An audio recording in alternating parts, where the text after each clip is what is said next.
On my way home, I kept on asking myself, what do I tell my mom and dad? Guess who was waiting for me when I got home? Mom and dad.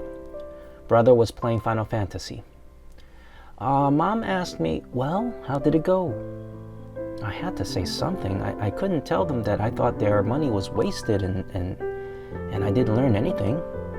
So I said, he's much nicer than I imagined. He told me a little bit about himself, and I told him a little bit about myself. Dad asked me, so what did you learn? I simply said, Dad, don't expect too much from the first lesson. It's just the first lesson. He's very nice. What is important is he actually seems excited to teach me. 1 hour went by super quick, and his next student plays just as well as Michelle. I stayed behind outside the door and listened a little bit. Very impressive. Dad nodded and said, oh, good, okay, very good, very good. Mom said, okay, so I got dinner planned. I said to Mom, hey, I'm going to go over to Michelle's for just a little bit, okay? I have some questions I want to ask her. She says, okay. It was just a 5-minute walk to her place. Michelle's mom opened the door and asked me, so, how did it go? I was like, Michelle, you blabbermouth. Anyway, I told Michelle what happened. She said, oh, don't worry. He did not steal your money or anything like that. Introductions and getting to know you is actually very important. You know? Without that, how do you think he can teach you the best way? I heard her, but I did not feel it, you know? I didn't understand it, or was I used to it? She then said, my teacher, Catherine, hardly does that. But my beginner teacher, back then, got to know me very well when I first started.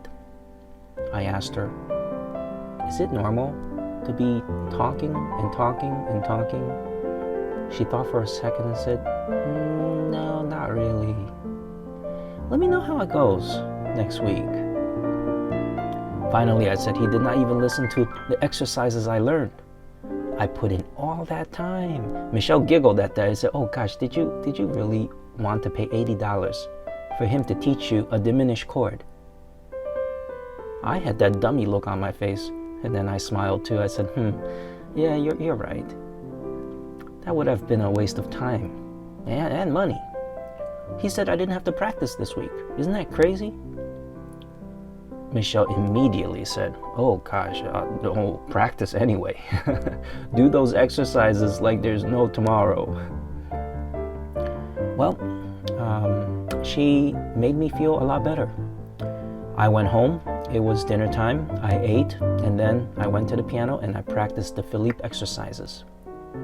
Shortly after, the neighbors knocked on the door and they said, you're playing the same thing over and over again.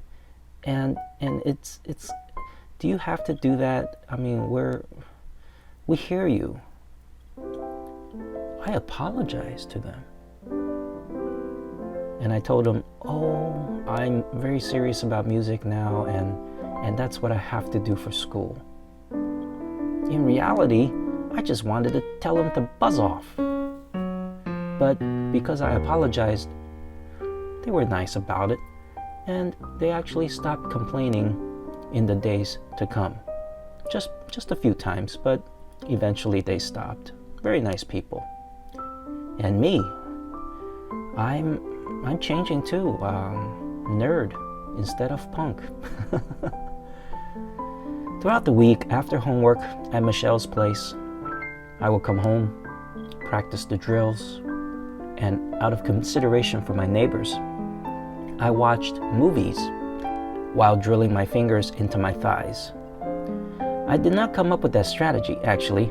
On one of the rides home, I saw Michelle practicing on her lap with her eyes closed. Watching a movie while, exercising and feeling the burn is not too bad anyway, right? A lot of people do that, I think. But with normal exercising. Riding a treadmill. I don't know if a lot of pianists do that. It had an unexpected result. I was getting faster and stronger. Keep in mind, this is not exercising for or warming up for 10, 12 minutes before practice. This is movie length, 2 hours a day. It is boring and hard to do it on the piano, but while watching a movie and simply moving my fingers, is not as hard. This strategy became a habit. Movies equals moving fingers. Boring classes in high school equals moving fingers. Waiting online at anything, moving fingers.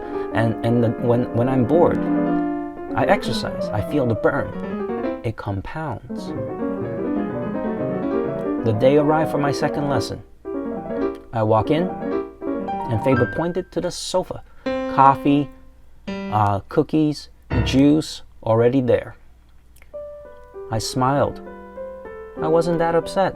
Sat at the sofa, and the lesson began.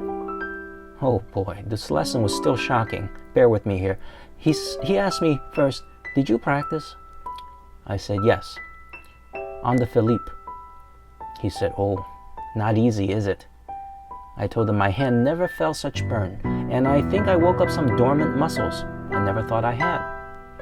He said, "Great job. I have something I want you to listen to." He got up, walked over to the wall of LPs right next to the piano. He reached in and pulled out a LP record, and it was the Chopin Scherzo number 1. We listened to the whole thing.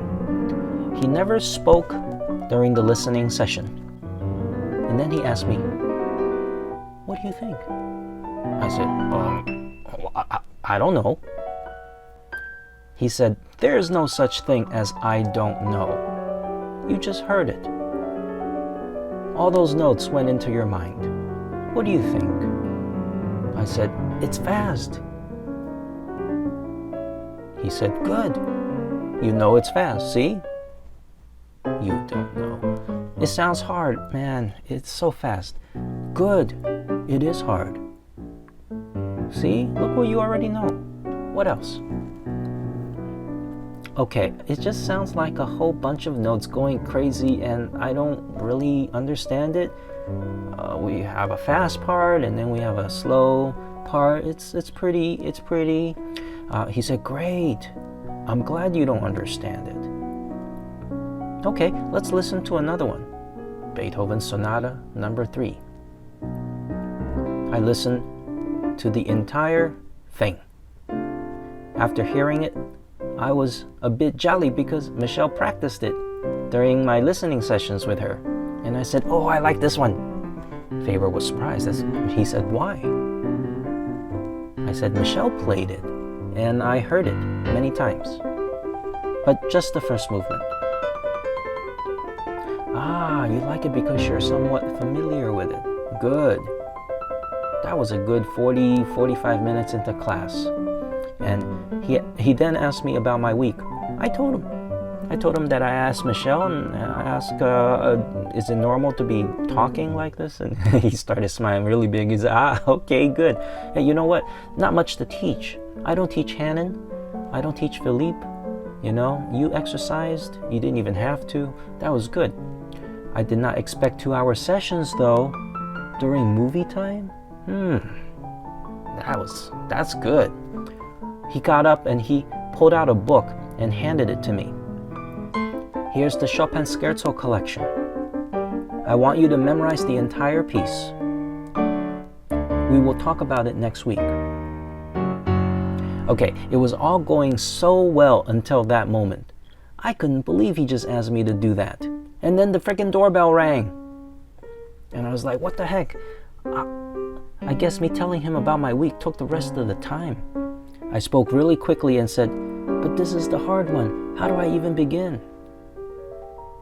Faber said, "1 week on your own. I can't help you today." He opened the door. The next student came in. In a panicked state, I immediately asked him, "Can I stay and watch?" He looked at me, paused, Then he spoke to the other girl, asked her if that's okay. Her name was Amanda. She said, sure, why not? I stayed and watched him teach Amanda for the entire hour. Yeah, she's another one of those full scholarship students, and how he taught her was just so different.